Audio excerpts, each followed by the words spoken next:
The day the wind turned, the wall sang. Ice speaks in 100 voices, and Jon Snow had learned them all. The thin, high chatter of rhymed rope, the deep groan of old frost within old stone, the brittle clatter of rhyme breaking like salted glass. He stood on the walkway with Ghost pressed white against the whiteness at his side and watched the world being devoured by winter one breath at a time. Dawn had not come so much as been blotted, light and wind and the blanched shroud out of which shapes moved like slow ghosts. The drums of the night's watch had been silent for hours. He fancied he could hear the sea at Eastwatch, leagues away, as a low hunger in the bones of the wall. "We have casks enough for 3 months," Bowen Marsh had told him by candle the night before, as the coals hissed their grudges. "Less if we continue feeding the free folk. Less still if we go soft toward old Spearwife and her brats." Jon had regarded the ledgers, columns like graves, and the chalk dust on Bowen's sleeve. The Lord Steward's face was a squeezed apple, red about the nose and eyes. His voice always grew smaller when it spoke of bread. When Marsh left, Ed Tollett had sat a while, hat in hand and sarcasm on his tongue, then took it away again with a look that said none of this was funny. He could not sleep. The wind had that taste to it, the thin metallic edge of a season about to show its knife. Toward midnight, Ghost's ears pricked. Jon followed him up the inner steps and walked the wall until a pale seam opened on the horizon, a ragged breath where the storm had not yet sewn shut the sky. Men were shadows there, wrapped in black and wool and desperate talk. The wind rasped along their eyelashes. Somewhere down below a dog barked, then thought better of it and tucked his bark away. When the Iron Banker came, he came like an undertaker. Tycho Nestoris was already a winter man, sealed in furs and propriety, the frost pinching each hair of his beard. He had the look of a man who could count snowflakes and charge you 6 for the privilege. "My Lord Commander," he said, with a careful bow that did not acknowledge the slope of the planks or the way the gale wanted to snatch his hood and carry it to the end of the earth. "Winter is not a season one bargained for. It is a season that bargains with you." "Then let us bargain well," Jon said. They took him to the solar with its poor fire and the wolf-head rug that had once warmed old Lord Mormont's boots. Clyda's brought mulled wine thick as jam, and Jon drank because warmth was a form of courage and this morning had need of it. Tycho never removed his gloves. He regarded the room as one might regard an accounting house after a flood, the places where the ink would never come clean again. "Our arrangement with King Stannis is his own," Tycho said, setting one glove upon the other. "But you have assets." "I have a wall," Jon said. "You have need," Tycho said, unafraid to call a debt by its true name. "Need is the only currency more persuasive than gold." Jon thought of the free folk sleeping in the Shadow Tower's sheds and Eastwatch's warehouses, their breath frosting the inside of their tents, of the women lining pots with rags to make a last soup. He thought too of the quiet at Queen's Crown, long ago, and the taste of rain, and a girl with red hair whose memory was a wound he cleaned, and which did not bleed less for the washing. "I need food," he said. "Grain, salt beef, salt cod. Onions enough to keep a mountain of men from dying of winter's kisses. Cartwheels and nails. Cloth. I need ships to move it, and road protection enough to keep raiders away from the wagons. They are not kingly wants." Tycho's smile was as thin as the sheen of ice over a puddle that will break if you breathe too hard upon it. "It is not the size of the want that concerns a bank. It is the scope of the repayment. A loan to the Night's Watch is unusual. Our vows forbid us from swearing to raise banners," Jon said. "But they do not forbid us from making certain the living don't have to eat the dead." "You would repay with what?" "Land to settle for merchant families in the gift, under watch protection. Timber rights. Long contracts for grain deliveries, so you know you are not selling us a single winter's mercy and then finding yourself shut out when the next Lord Commander sells to a rival. And I have this." He touched the hilt at his hip, Longclaw, the Valyrian steel sword with a wolf's head pommel touched into being by Mormont's own hands. He did not offer it, would not offer it, but the old swords had power that was not coin and not easily named. Tycho studied the sword but did not reach for it. In the end, he reached for the map. "Ships," Jon said. We cannot haul casks overland for 100 leagues in this cold without losing half the wagons. The sea gives us a lane the snow cannot bury. White Harbor is the throat of the north. I can open it. The Manderleys. Tycho tasted the name as if it were a wine he'd heard praised by merchants he mistrusted. They are lenders themselves, rich, less rich than the crown thinks and more than the crown will ever admit. Wyman Manderley is a man who swallows and remembers, John said. He'll feed a friend to feed himself. But he has daughters and granddaughters and a long memory of old oaths. The Stark wolves are all but gone. A black cloak is the closest thing left to a winter banner folk trust. If we bring food north under the watch's raven, he'll let us through, and more than let us. He will want to be seen letting us through. Tycho looked at the blaze again, as if counting its logs. He was always counting, and if John resented it, he also admired it. Somebody had to count for a world that lit its warmth with men and money. You are proposing to become a factor, the banker said. A lord of carts. A man who calls upon houses under other oaths and moves trade in the teeth of war. I am proposing to keep men Ali. I will not keep vow with the dead. The wall cannot fight if the men on it starve. Neither can the north. Tycho sipped his wine at last, with an air of apology to the cup for what he was about to do to it. The Iron Bank will fund the purchase of grain from Gulltown and White Harbor's own stores, and from Bravosi ships out of the Stepstones who can be induced to run winter seas for a premium. We will underwrite limited insurance to compensate for loss by storm, fire, and pirate. Exclusions apply.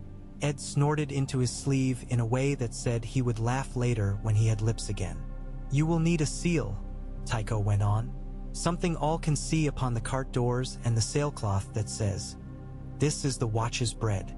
A thing even a fry might think twice about stealing. Ravens, John said, black on white, and, if Lord Manderley consents, the merman beside it, so men know we are under his harbor's peace. You speak as if consent is a formality. John thought of the lords who had consented to feed the Boltons, consented to see a bastard made Winterfell's heir with a Lannister bride. He thought of white weirwood faces that had watched men consent to small shames until those shames had choked a kingdom. The Manderleys remember, he said. Remembering breeds consent to what suits the memory. I believe bread moved under a raven's wing will suit him very well. When the banker left, the wind gnawed the space he had occupied as if a man were meat and heat and nothing else. The ravens were restless. Clydas came bearing a fresh ribbon of messages that all said the same thing. Hardhome is bad, and growing worse. Eastwatch's men had ink in their veins instead of blood. Every letter out of Pike's hand was a whetstone on John's resolve. He sent 2 ravens that night and then a third, one to White Harbor, one to Oldcastle where rumor had it merchant cogs gathered waiting for work. The third he wrote to himself and addressed to Winterfell. The man who rode out the next afternoon carried John's letter for Lord Wyman. John watched him go through the open gate and into the white world beyond and wondered how many lines he had just drawn with ink that would not wash away when the thaw came. The city was already snow when Lord Wyman received the letter. White Harbor had 4 faces depending upon the wind: brine, fish, tar, and smoke. On that day it was tar that dominated, a certain warm pitch that clung to ropes and children and the undersides of a man's thoughts. Men with their beards jeweled in frost carried it in buckets to the ribs of the great boats on the stocks near the Wolf's Den. Every time they tamped the pitch into a seam it spat like a scalded cat. The merman banners beat at their poles without grace, slack and slapped and made to look like drunkards by the gusts. A woman with 3 infants sawed fish with a long knife and sang to the fish more sweetly than she ever sang to men. Lord Wyman sat upon the merman's court, cloaked in a green damask that might have been wet or might just be the sheen of a fabric that pretends to be sea. He had eaten, he always had eaten, his appetite a form of defiance. Davos Seaworth had sat below that chair not long ago and heard the words that had sent him to a place no man had gone in a long time. The Wolf's Den kept its secrets, Stone remembers, and a few old tides too. So did Wyman. Maester Theomore read the letter 3 times, because the second and third reading are where a man puts himself into a message sent by another. "From Lord Commander Jon Snow of the Night's Watch," he said again, as if the words tapped a rhythm he liked. "Requesting safe harbor in perpetuity for cogs bearing the watch's seal. Passage up the White Knife where possible. Right of road on the White Harbor way to Winterfell under Merman and Raven. Wagons to be drawn from watch stores and White Harbor's guilders at a fair wage. An agreement to prefer White Harbor's shipping in future contracts. Protections extended to free folk under the watch's banner." Lord Wyman did not speak at once. He took up a lamprey pie and cut it open with the care of a man gutting treason. Steam bloomed. Ivory flesh glistened. Pepper pricked the eye. "The wall does not write often," he said at last. "When it does, the North listens. Ram, his lordship of Bolton may not approve," said Ser Marlon Manderly, his cousin, who did much of Wyman's walking for him. "Black cloaks or no, he will see grain out of White Harbor bound for men who do not bend the knee to him now that he is Warden of the North. The phrase will see it doubly." Wyman sucked at his teeth. His tongue was quick. He had managed all his life to make men forget how quick, being distracted by the lip of grease on his beard and the way bones grew like coral out of his knuckles. "Let the phrase see it," he said. "If a fry cannot see bread without wanting to put his knife in it, let him learn that knives break on good crust. He requests our banner beside his raven." Theomore's voice had the academic pleasure of a man reciting something rightly asked. "That is a public prayer." "It is a sign," Wyman murmured as if to himself. "Of what, my lord?" Wyman set the pie down. He looked at the floor for a time. The Wolf's Den stones had known fealty given and taken, and a few heads bowed lower than they chose. They had known the little kings of winter, and firewood gathered at night like contraband, and the old gods peering through the sleet wondering who was worth saving. He looked up only when his breath had smoothed. A sign that the watch remembers who they once were. A sign that a black cloak over a full belly is more worth to me than a pink cloak over a starving one. A sign that if a man calls me friend when he is hungry, I might trust his friendship when he is fed. He rubbed his knuckles. And a sign to those who remember. There are still wolves in the north, even if they do not run at Winterfell. He took a pen. Fat men write. Tea with delicate hands. And his was as precise as a maiden's. He drafted reply after reply, and each was too generous or too cautious, too bold or too mealy. In the end he wrote, "Bread is not treason. The harbor is open under Merman's peace. Bring your raven, Lord Commander. The Manderleys feast with those who feed the north." Then, in cipher, he added 2 lines only Jon and very few others could read, because Jon had sat at Winterfell's benches once and learned the way Lord Eddard Steward notched his tally sticks. At Castle Black the cold gathered like men around a story. Work grew harder where it was already most hard. Leathers shouted himself hoarse trying to teach wildlings how to wrap their feet, so that men from the frozen rivers of the true north laughed at the notion they needed to be taught to be cold. Othel Yarwick cursed the way would split like bad fish when it was too frozen.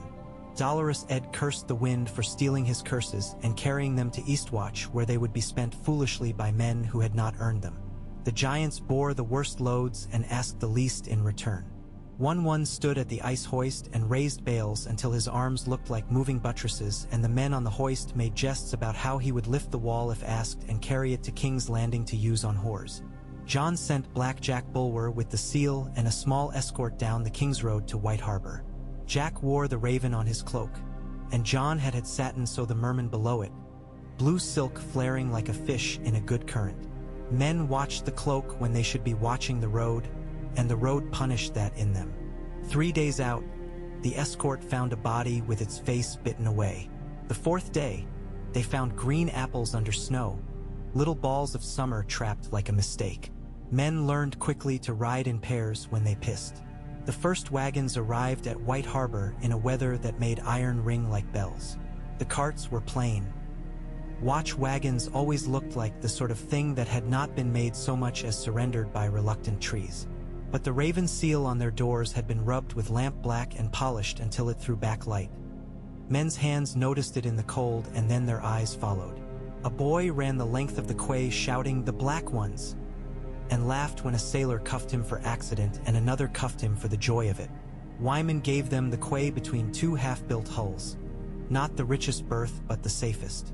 The Gilders came out of the counting house like crows from a churchyard, clothmen and beefmen, candlers with their fingers always a little waxen.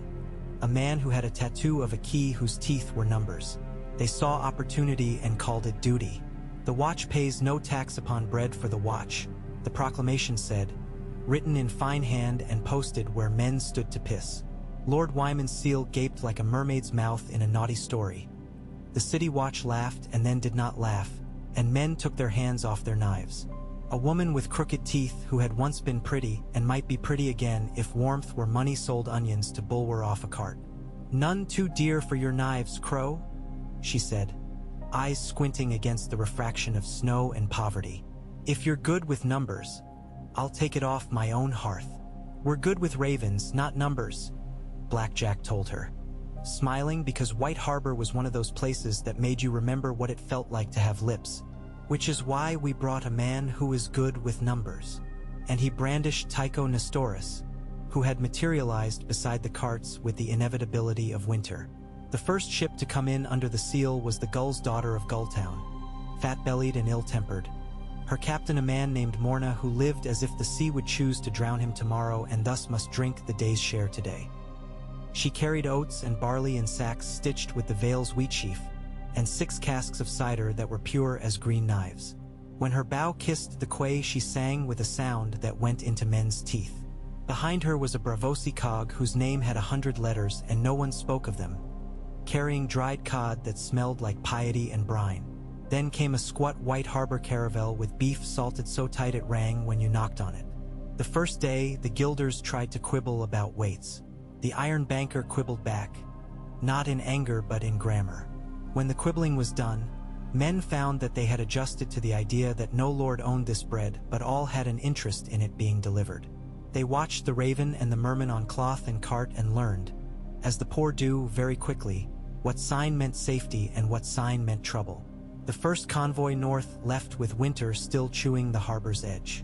Men prayed to the Seven and the drowned god and to the pale-faced trees in the wolf's den yard.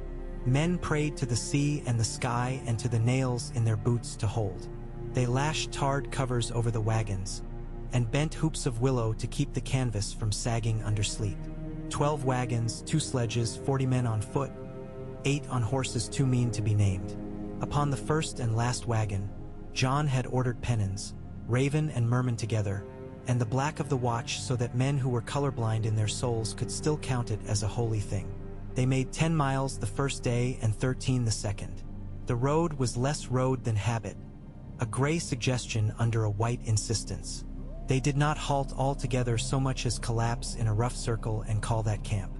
A boy from the White Knife found a coin in the road and told the fire that he would save it, then spent it on a drink he'd been promised since he was 6. 2 men from the Free Folk argued in a language that had ice at its knees. Etalit told a story about a goose that had no feet and 2 heads and had starved because it cowl. D not choose which of its 2 mouths to feed, and the men laughed until they remembered meat and quieted. On the 3rd day, men with dogs appeared on the road ahead of them, sleek curs with ears that cut the wind. Their masters wore gray cloaks and faces that had learned not to show joy. A spike rack of boar spears bristled behind them. The men did not hail, but nor did they close to within axe range. Snow swarmed the air, so words did not carry. Ed took off his glove and lifted the raven pennon as high as he could, and the lead hound bared his teeth and then set them down again upon his own tongue as if embarrassed by hunger. "Horsebane Umber," Bulwer said, peering. "Or a lad who wants to be him when he's older. That bow."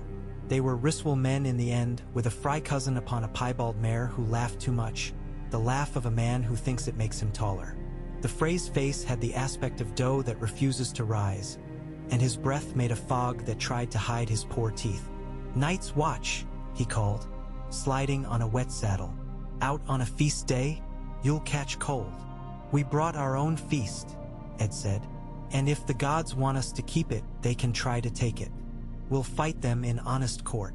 "You'll fight us if you can't read parchment," the Fry said, and waved a man forward with a lath shield and a rolled vellum that had only been stepped on twice. Warden Bolton's levy on traffic along the White Harbor Way, a sack a wagon, and a keg per sledge, in recognition of his right to. Black Jack's horse moved faster than the Frey's mouth. The letter ended up in Ed's hand. He read it as one might sniff milk to decide if it is worth turning into cheese. "I see no raven," he said, "and no merman. I see a pink man's flayed bits on a flag where decent folk don't want to stare.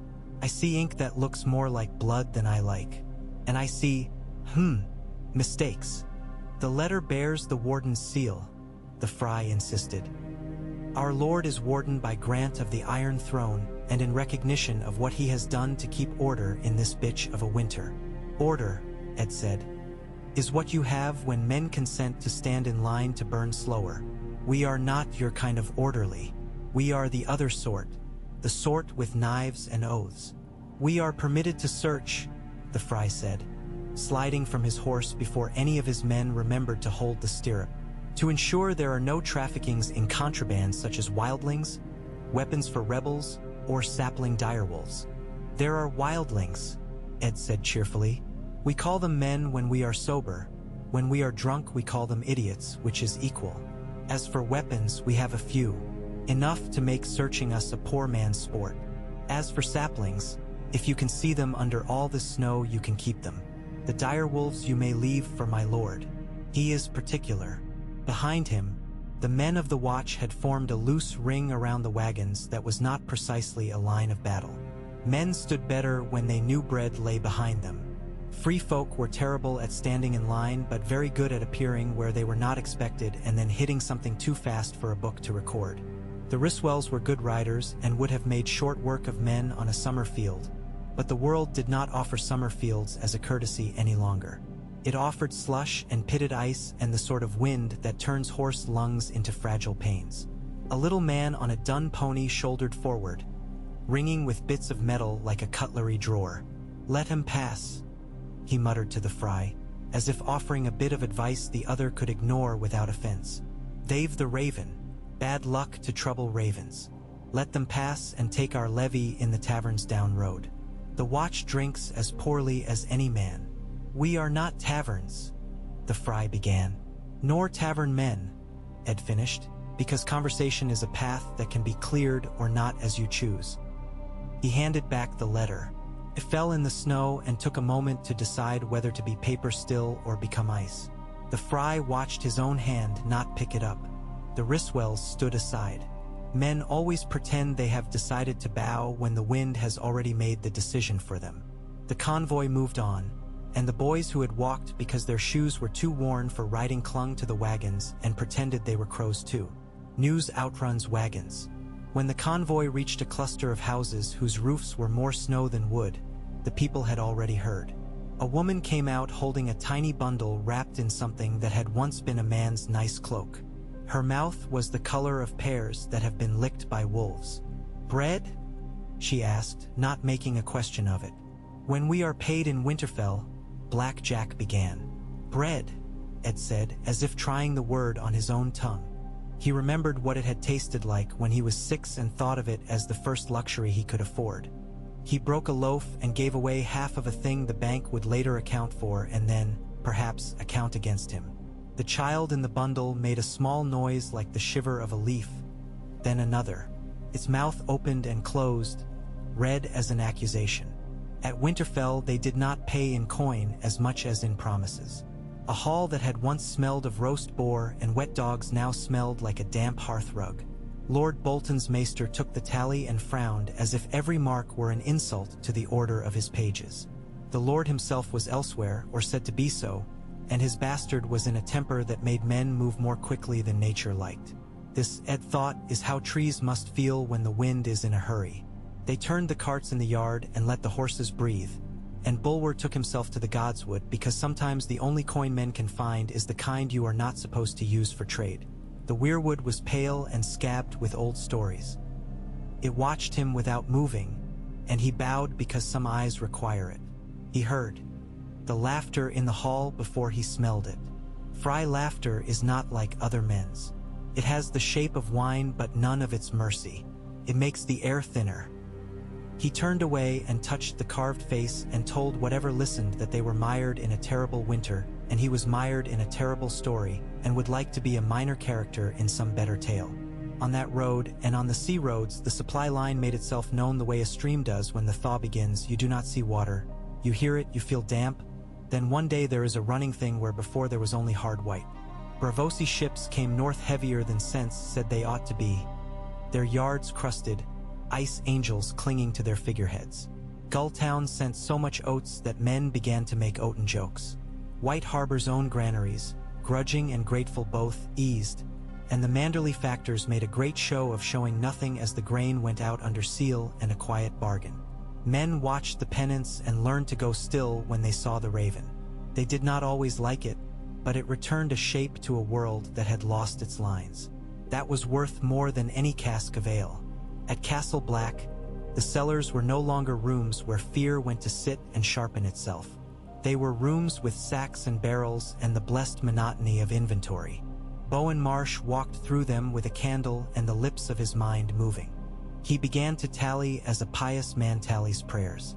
The sharpest edges of his anger dulled into a new thing, a sort of worry-worn smooth by handling. Bread does not make them friends, he told John. Standing before the fire like a priest one wishes would choose less doomsday to preach. They still hate us for bringing wildlings across. They will hate us more when we tell them we will settle those same wildlings on the new gift.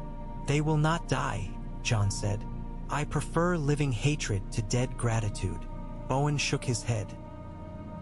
He looked older that day, as if winter had come into his bones by a side door. You are making us lords. We have lands, John said. If we do not tend them, someone else will. If we tend them without making ourselves lords, perhaps the gods will forgive us. Lords get involved. In hearth feuds, in pasture fights, in marriages. We are supposed to be a thing apart. Bowen looked at the door where the free folk came and went because there was always work. A clean thing. When the dead come, John said, clean will be another word for empty. I will not make the watch so clean that no man can smell a hearth-fire in it. Yarwick kept his own counsel. He cared for the timber that would be risers in a hall and the timber that would be men's coffins and treated both the same. Ed grumbled and did what he always did, which was to make a wry face at the work and then lift it onto his shoulder. Satin, kind satin, wrote letters to White Harbor with a copperplate so beautiful it almost corrected John's rough words. Tormund Giantbane came into the yard one morning like a storm on legs and roared when he heard about the bread and then roared again when he tasted it. We eat too many ravens, he told John, and not enough ram, but a raven with salt is still better than snow. Ghost stole nothing and lay before the fire with his nose on his paws and his eyes open. Lord Wyman's reply bore more than permission. It bore suggestion. It was in the cipher John remembered from his childhood. The one old Nan used to call secret writing with that scorn she reserved for secrets that ought to be told. Send a man with wit and a firm stomach, the cipher said. Send him not to me, but to the den, and to a fisherman called Hake whose nets catch more than fish. Tell him the words the North remembers, but say them as if he were thinking. The letter had been written long before Lamprey Pie night. The North was remembering in quiet places. Memory kept you warm in winter. It also set you aflame when the weather improved. We are not here to mend northern politics, Bowen said, when John shared what he had to. We are not. We are not. I am here to see food move where it must, John said. He prevaricated less when he was tired, and he was very tired. If moving it shakes a few secrets loose, I cannot help that. I cannot. No more than I can help the way a child's face looks next to an empty pot. White Harbor began to wear its winter like a well-made cloak. Men learned where not to step when the cobbles were black with the breath of ships. Fishwives swaddled their wares in clean straw and called them their babies and dared men to argue. A priest of the Seven gave up on diplomacy and began to preach about hunger being a holy instrument, and the dockside threw old turnips at him until he preached about generosity instead. Merman's court sent writ upon writ to little villages along the White Knife, and to codmen in the Bight, promising small rewards for guiding watch wagons around drifts, and men took up the guiding as if it were a way to rub another minute out of the dark. On a late afternoon when the wind had turned so quickly the gulls had not yet changed their flight, a ship out of Skagos hove to in the outer roads and refused to come farther in, not even when grizzled pilots waved and called. She flew no banner at all. She carried, the whisper said, a cargo of skin and terror. The Skags are cruel and honorable both, and no coin exists that can buy one from the other when the season is wrong. Wyman had her shadowed like a duke cornering a boar at dusk. The Skag captain, when they coaxed him into the den, had a face like a cliff where little is able to grow. "We have a black man," he said. His accent broke words like old wood. "He carries a knife that wants to be a prince. He says the wolves are hungry." Wyman's hands were so large they looked like mutton. "And his name?" "Davos," the Skag said, testing the taste of the letters like a dog testing a bone it suspects belongs to Anno the R. "He asked me to give you his eyes." The gift was information. John heard it 2 days later in the counting room, where Tycho had set up Dominion with a ledger as heavy as any Bible. A child of Winterfell lived. Rickon Stark, the littlest wolf, a story alive in a place that ate stories. John had felt something expand in him he had taken for dead. A deep marvel and fear like what goes through a man when a woman he loves laughs unexpectedly. He sat alone a long time with a cup of black beer and thought about the duty that is the death of love, and the love that is the beginning of duties. Ghost lay still as a secret beside him and did not thrust his nose under John's hand, though he could smell sorrow the way men smell smoke. If the North had been a pot simmering on Lord Wyman's great hearth, this was the lid being lifted in a time not of the cook's choosing. Men began to look at the road in an odd way, as if it might lead not to hunger but to a choice. The Boltons sent more letters to the road, and the watch sent more convoys. The Iron Bank made little noises like a dentist content with the state of your teeth, your gums bleeding a little but no infection. The free folk, Tormund's people, proved themselves. They bled on the road in quiet places where there were no banners and kept their own counsel about why. The men of the North noticed, not with trumpets but with the slow nod a man gives when a wall holds. In the snow north of Long Lake, they ambushed a group of squat men in fry colors who had taken to stopping the small messenger carts and demanding to read letters they could not read. The fight was brief and uncluttered. The man with the dun pony from the earlier road had taken a spear to the thigh in the first exchange. Ed found him bleeding into ice and used a torch to warm the blade he used to sew the wound. "I stitch like a whore with a lazy hand," Ed told him as the thread pulled. "But it's warmer here than in the hall with the phrase, and I can promise I won't tell your wife you screamed." "She knows," the man said, grinning in the way pain can coax a man to truth. "She's heard me in 4 summers' time." At Eastwatch, the letters from Hardhome thickened into a clustering of crows that would not leave the yard. Cotter Pike wrote with a bluntness that would offend a better world and provided comfort to this one. "The dead are in the woods," his script said. "The shore is wrong. The dogs will not sleep. Women are hanging bells about their children. The old men are walking into the sea and not returning. We cannot hold without ships. We cannot leave without ships. The firewood is failing and the whorehouse is closed and the men are nearly mad and the only thing that can cure either is bread. Also wine. But bread will do. We can run ships up the coast," Morna of the Gull's daughter said, pounding a fist on a map as if that would flatten the currents. "If the merman will give us a pilot brave enough to die for a stranger's children." "He shall have 10, Wyman said. "I will give him 20. I will give him all the hakes and 2 men who still remember how to dance on frost." "And in return?" Tycho said mildly. "In return," Wyman said, "I will see 2,000 wildlings who have no reason to love me look upon the merman and the raven and learn what to do with love when they lose fear." He licked his lips. "And I will keep my men from having to say we watched a thing like that and did nothing." John had not intended to go. The Lord Commander does not go on every mission that might make him a hero in a story told by men who have enough to eat. He intended to send Black Jack with Morna and the Bravosi with his coins and the Hakes with their courage. He intended to stand on the wall and press the heel of his hand into his sternum and tell himself that was not a wound. And then the pink letter came. It found him like a ewe's lost lamb, curled into itself and small as shame. in the Lord Commander's solar where the fire could not command anything and the air had the look of something that was waiting to be blamed. Bowen brought it with his mouth even thinner than usual, as if the thing had stolen meat from it. John read. He read of Stannis dead, the letter's words, not the world's truth, and yet words have a power men underestimate until they are bleeding from them. He read of a girl who had been his sister, and of a cloak in a color he did not name when he was 6 because he had no need to, and then learned to hate when he learned what knives can be when they are not honest. He read the bray of victory and the threat dressed up like hospitality.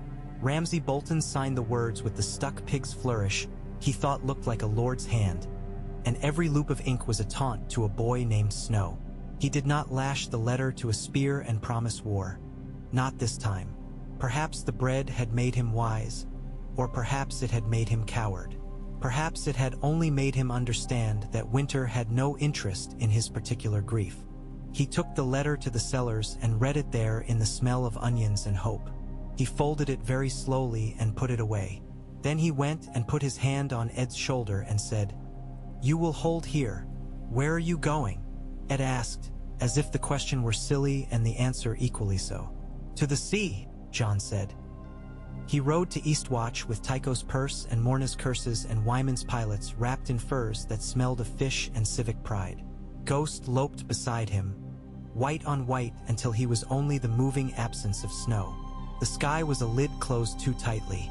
At Eastwatch the waves wore their white caps like foamed crowns, and the men went about as if they were walking down the throat of a thing that was going to eat them with exquisite manners. The Gull's daughter led because her captain would not follow anything, not even sense. The Braavosi ship with the long name followed because Braavosi always follow profit and honor when they align like S. Tars. A Manderley caravel named Maiden of the Den put out third with a pilot at her helm, whose beard was a testimony to what winter can make of a man when it cannot kill him. John stood on the daughter's deck because a lord stands in a place where he cannot pretend a thing is not happening.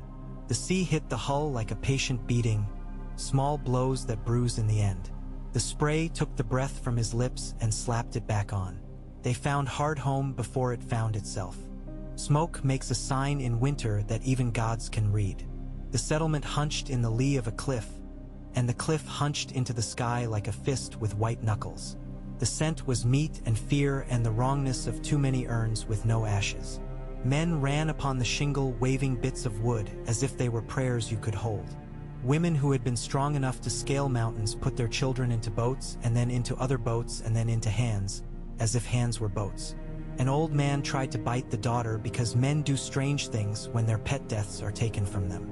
The first night the dead came and arranged themselves on the ridge as if considering whether to buy the town.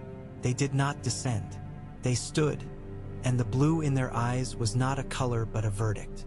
John felt the old dread rise, and with it a kind of hard calm. "I have fought them," he told Morna, who had nothing to do with the sentence except to be there and need it. "I know the weight of it." "Good," she said. "Then you know how to pay." And she took the tiller and ordered men to do work that probably had names once but did not now, in that cold. They loaded bread. They loaded men and women and children and a goat that would not shut up. They loaded until the daughter rode so low in the water that the sea reached up to stroke her and tried to show her how much it admired her. They loaded until Morna looked at John and said, "One more and I will make a hole in him and one in you, and the sea can decide which of you it likes better." "Then one more," John said.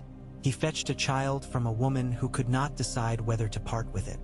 The child had hair the color of wheat. If you stared too long at its eyes, you forgot why you were alive. On the second night, the ridge was empty. That was worse. Snow fell sideways. Somewhere in the dark something that was once a bear tested the air and remembered it had been ordered to forget hunger, and so remembered other things instead.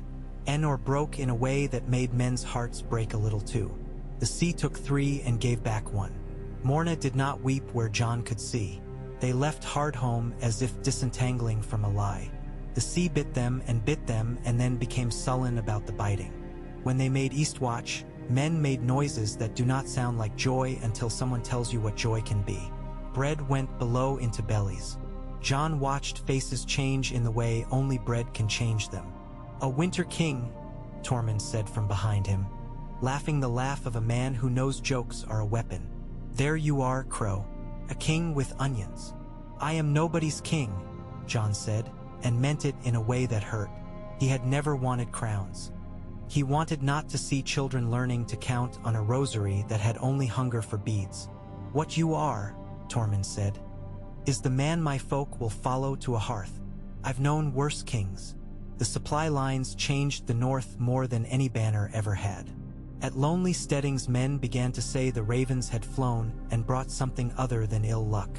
At taverns loud men quieted when the night serving girl said the watch had left a loaf upon the stoop of a family with twins. At Manderley's court a poet stood and recited a verse so poor it made men blush, and Wyman clapped anyway, because sometimes clapping is not about whether you liked a thing but whether a thing needs liking to grow better.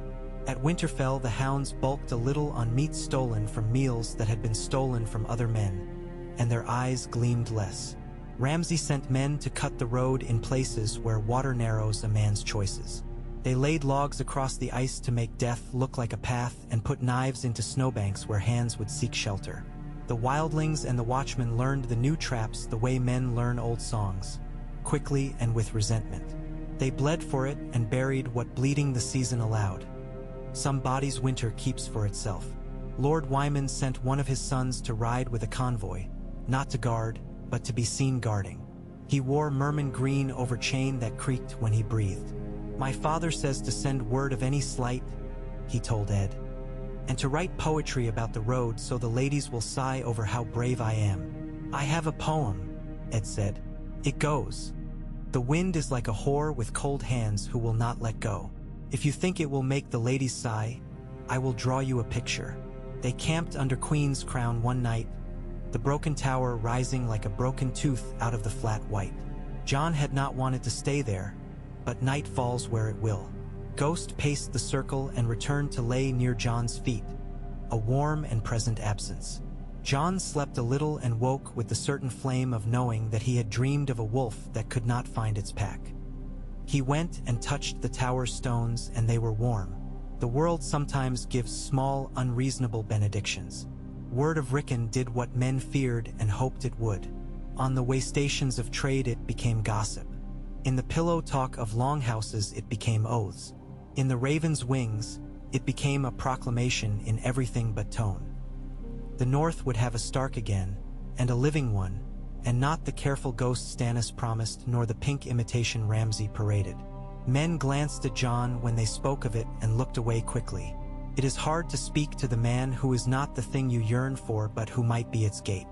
Bowen Marsh looked at the bread and then at Jon and then at their vows and seemed to shrink. You have made them love us, he said, almost pleading. Do you know what they do to the things they love? They pull them down and eat them and complain of the bones. I know what they do to the things they hunger for, Jon said. They tear them to pieces and spit on the name of the man who kept it from them.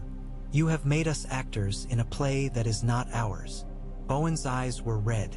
Whether it was from wind or from something that had to do with tears, he would not cry. Jon did not know. I have made us men in a story where we were ghosts, Jon said. If that is a sin, I will say it in the sept on a day when the cold keeps my words from reaching the mother's ears. On a day of wind from the east that shaved the cheeks off ships, the phrase tried boldness. They rode down upon a convoy near the place where the road thrust itself between two low hills like a knife into a sheath. They trumpeted their banners and wheeled and were nearer than sense allowed by the time the free folk had time to swear in 3 languages.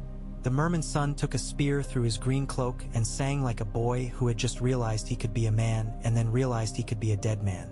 They put 3 sledges between the Freys and the wagons and dove into the snow behind them and shot until their hands lost the shape of fingers and kept shooting. The Freys, seeing numbers to be counted and found wanting, turned away and shouted and came on again. Jon was there that day because for once he had nothing else he could do and wanted to see the road work. He had Longclaw in his hand before he had words in his mouth. He moved like a man who had learned to fight in a place where ice is not just something you stand upon, and the phrase learned that a sword might be shorter than a spear and longer than a fear. Ghost crabbed sideways into a horse with his mouth full of the horse's throat and made a sound like a door torn from its hinges. Ed put a shaft into a man's mouth to stop the screaming and apologized to the gods for the mess. As if the gods had not invented messes for their own entertainment. They held the wagons. They held them in the way that means you will be counting your fingers in the fire and saying the names of the ones who aren't there between the names of the things you ate for supper. Men bled and lay very still so as not to frighten their own blood into leaving. The merman's son did not die. Wyman wrote a letter that night in which he said, "If ever I am accused of love, the court will have evidence." He also sent coin in quantities that made Tycho's eyes brighten. Bread and blood make markets, as do stories. Spring would be a rumor for months yet, but something like a thaw moved through the north. The Umbers who were not hostages began to look at the line of carts and remember what it meant when men replenished stores and called that winter's politics. The mountain clans sent men in 2s and 3s to walk the road and to say that they were not there in any official capacity, and to stand in the exact way a man stands when he knows someone is watching and intends to be seen. Even the Riswells learned to bow with their heads and not their spines when the raven passed. It is possible to be proud and to live, it turned out. It is also possible to die, and the phrase did so with fussy determination wherever they insisted their honors required it. Tycho tallied and smiled his minimal smile and wrote to Bravos that the watch was a good client. He did not write that he had begun to admire the way a black cloak can be transformed into a banner that means more than fear. Bankers cannot afford to write such things.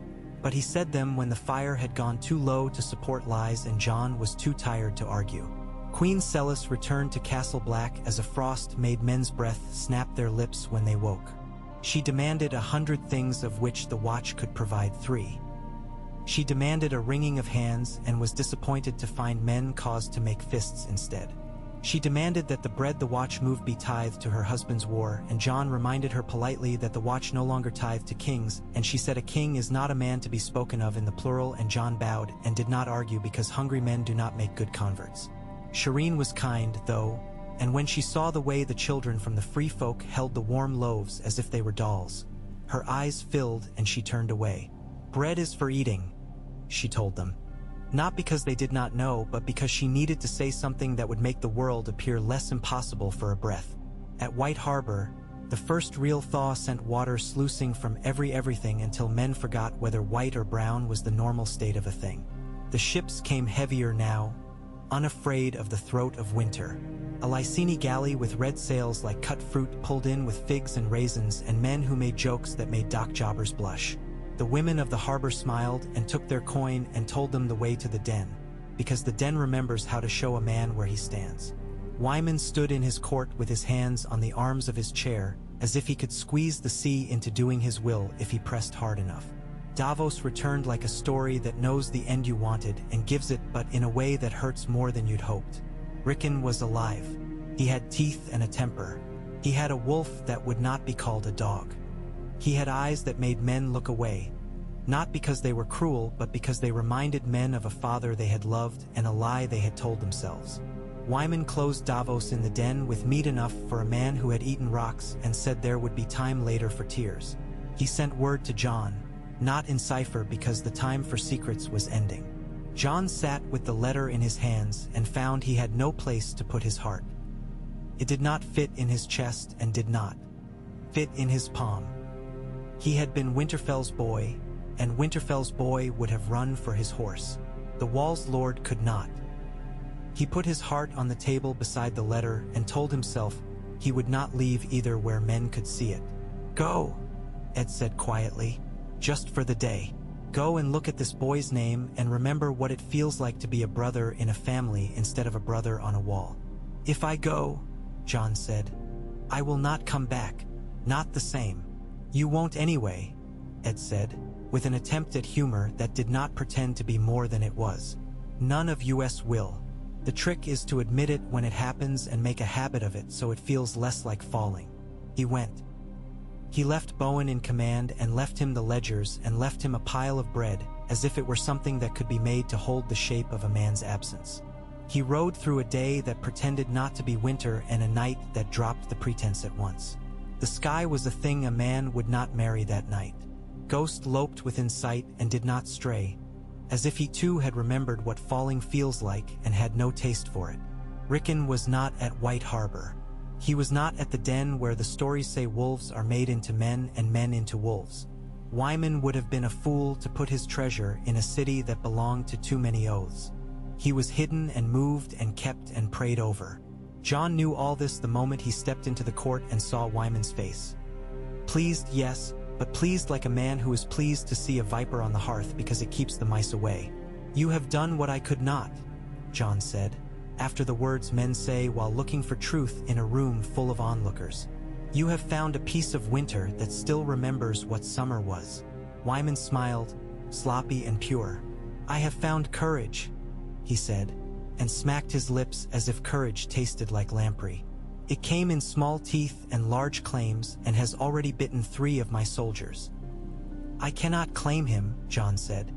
"I cannot, even if I could. I am someone else's. Many else's." "You are the North's," Wyman said. "I am an old fat man and can say it where a boy with a duty cannot. You are the bread that holds the meat together, if there is to be a meal of this. The North does not have to love you. It has to eat you in the way one eats bread and makes a thing whole." John laughed then, a shocked bark of a sound that surprised him enough to make it true. "I am bread," he said. "My father would have liked that." "He would have liked a man who built roads where war made walls," Wyman said. "When the others come in earnest, and they will, my lord, they will, and they do not ride banners and do not honor tithes, it will not matter who hates whom if there is bread in them. Hate is a rich man's sport. Hunger is a poor man's. We have made poor men into something else. This is not nothing." They walked afterward in the den's yard, under old stones that knew how to keep cold out of their bones. Wyman was slower than speech, and John paced himself to the man's lungs. "You will have to choose," Wyman said at last. "King or crow, wolf or wall, bread or banner. You cannot keep all. No man can. Even the Iron Bank cannot tally such a sum." "I know," John said, and felt the old northern sky in him, gray and full and unwilling to give up rain. "Perhaps the thing to be is a road." "The thing to be," Wyman said, "is alive when spring comes." On the way back north, he met a woman walking in the middle of the road because there was nowhere else to go. She carried a sack of grain on her back and a child on her chest and another in her belly. She asked if the road were true. He told her it was. She asked if the watch were not devils. He told her they were if you were a pig. She asked what he was. He told her he was tired. She smiled for the first time in God knows how long and shifted the sack and said, "You look like bread to me." He returned to Castle Black to find Bowen Marsh not so much different as brittle. The man had lost faith in something he could not name and wanted to call it John's fault because John was the nearest moving thing. The old words were said. The knives came out and went in and the blood came out and then stopped. In the story men tell, the bread turned to stone that night. In this one, a woman carrying a loaf into the yard for a child saw men running and thought, "If I run too, someone will die." She put the loaf on the cold ground and stood in the gate. She shouted a name that was not hers, and a wild man without a clan struck at a hand that was not his, and a knife went into a board and not a belly. John bled anyway. Men bleed even when they do not die. The cold tried to take his blood the way a man tries to steal a kiss from a girl who has not given leave. The brothers held him, and Ghost made a sound that was not a wolf's and not a man's. Bowen wept openly, which made him more a man than most men prepared to be and less a lord in any case. "What have we done?" Bowen said, and the words were a lament and not a triumph. "You tried to make the watch a thing it cannot be," John said, and would have said more, but words have the sense to leave when a man's blood does. He did not die. He woke to a world where the ceiling was an old friend and the fire was a god. The blade had scraped bone and had not wanted to break it. The women of the free folk and the men of the watch took turns changing bandages. Othel Yarwick told a joke about saws and surgeons that had no right to be funny and yet was, in the way the world sometimes is inappropriate in order to keep itself from cracking. Ed sat by him without speaking for hours that could have been minutes or years. "You are bread," Ed said at last. "If you have to pick one, be bread." He healed as men do in winter, which is to say he did not so much heal as get used to a new sort of pain. He stood with a cane the first time he went to the yard and laughed at himself because he had an old man's body and a boy's thoughts. The road in his head did not shake. He wrote to Wyman with his left hand for a while, and the letters looked like a drunk man's until Satin coaxed his wrist back to the way ink should lie upon paper. The supply lines held. They had had time to lay roots while he bled. That was the secret. Not heroism but habit. Men set out not because John asked but because that was what men did on a certain day of the week. Tycho's tally marks grew into little towers of numbers and then into something like a song that bankers sing when they are alone and drunk, about yield and the virtue of monotony. The Iron Bank had not invested in glory. It had invested in roads, and roads were their own glory. Hardhome's refugees fanned into the gift, and the new gift like seeds pretending they had wings. They built fires. They put up fences, which is to say they began the first war of peace. They fought in whispers with their new neighbors about goats and lines and the ways women are supposed to say a man's name. They learned the raven seal and spat when they saw it. Not because they hated it, but because spitting at a thing can be a way of honoring it when you have no other rituals. They buried their dead wherever the ground was not iron. Ghost took to making a circuit at dusk, as if counting, and lay with his back to John's bed at night and listened to the dark. Lord Wyman rounded up frays the winter had not yet eaten and set them at tables and fed them until their hands forgot how to clench. He sent the bill to the road. He sent another ship around the tip of Skagos with letters that said only, "He is coming. The wolves have claws. The merman knows their names." He smiled when he sealed them, because old men are allowed to smile when they are preparing the world for a surprise. Ramsay sent a man with the wrong sort of smile and the right sort of coat to parley on the road. The man asked the road for a bribe and the road said nothing. The man asked the convoy for a little for the warden and the convoy laughed. The man asked Ed to step off into the ditch and discuss terms like gentlemen, and Ed told him the ditch was too cold for gentlemen's talk, but if he wanted to lie there he could. The man drew a knife and cut a cord so a canvas fell and a cask rolled and a dozen loaves spilled into snow like jewels into ash. Ghost stepped on the man's throat before John could ask him to. The man looked surprised. Men always look surprised when winter's laws are enforced by winter's hands. They buried him where men would step over him with bread and remember not to do something so stupid in future. They did not put up a marker. The road remembers differently. By the time spring came in truth, the North had learned the raven. It had learned the merman. It had learned a wildling's jokes about how the wall is a poor neighbor but not a bad uncle. It had learned that Bowen Marsh had erred and had not burned for it, and that men could err and remain in a thing and the thing not break. It had learned that the Iron Bank could count loaves and count them as holy. It had learned that the freest men are free because someone has swept a path ahead of them and said, "Here, walk." The North had learned to walk again. John walked too. He walked with pain a part of him and not his master. He walked with Ghost and Ed and a great tall wild man who told stories that scared children and made them laugh. He walked upon the wall and upon the road and upon ship decks that still held a memory of his knees. He walked to the godswood and put his hand upon the bark of the tree that had known his father's hand and said very little. The tree said less, which was its way of being kind. He did not go to Winterfell. Not then. Not before the boy with the wolf and the island in his eyes came to him. He stayed where the road began and ended. Men came to him instead. They came for bread and for law and for sailors and for sense. Some were angry that he gave bread to people they did not like, and some were angry that he had proved he could do a thing they had not thought of, and some were angry for reasons that have to do with winter and fathers and old stories. He listened. He gave them bread. He sent them to Wyman when what they wanted was a man with a ring on his finger and a hall behind him. He sent them to Tycho when what they wanted was numbers that would not weep. He sent none to Ramsay. He sent something else. On a day when the sky had already begun to think about being blue again and men's boots were mud where they had been bones, a line of wolves appeared on the ridge north of the gift. At first men were afraid. Men always are when the world remembers its own old names. Then one wolf stepped forward, and then another. Their shoulders were like small hills. Their eyes were the eyes you give to saints when you do not know enough to fear them. They walked along the ridge as if it were a king's hall and paused before turning east, toward Winterfell. Word reached John before night.